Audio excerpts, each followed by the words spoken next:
Let's face it, computers are everywhere. You come into contact with them at home, work, the airport, the grocery store. You're using some type of computer to take this course. You know what? There's probably one in your pocket right now. While computers are complex and can seem daunting to learn, they ultimately just calculate, process, and store data. In this lesson, we're going to take a peek at what's inside of a computer. We'll spend the next few lessons explaining how each of these components work, but for now, let's check out a typical desktop setup. Desktops are just computers that can fit on or under our desks. So here we have a monitor, a keyboard, a mouse, and a desktop. Sometimes we might even add a webcam, speakers, or a printer setup. We'll call these physical components hardware. Let's take a look at the back of the computer.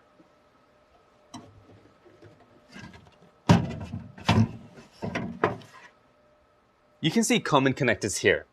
The power outlet here, and the common ports here. Ports are connection points that we can connect devices to that extend the functionality of our computer. We'll go into detail about the ports you see here in a later lesson, but here's a quick rundown. We have a port here to connect to a monitor, and a few ports here to plug your keyboard and mouse. There's another important one here for our network connection.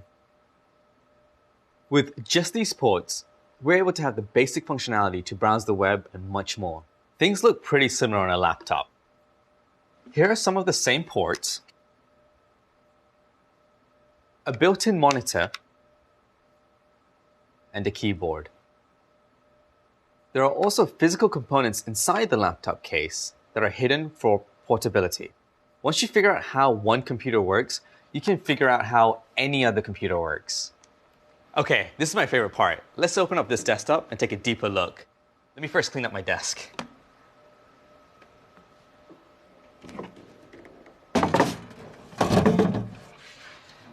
Get ready for it. Whoa, it looks pretty complicated, but that's okay. We'll take you through it. Let's start with a quick tour. Then we'll dive deeper into each of these parts in the next lesson. Right here, this component is a CPU, or Central Processing Unit, which is covered by this heatsink. You can think of the CPU as the brain of our computer. The CPU does all the calculations and data processing.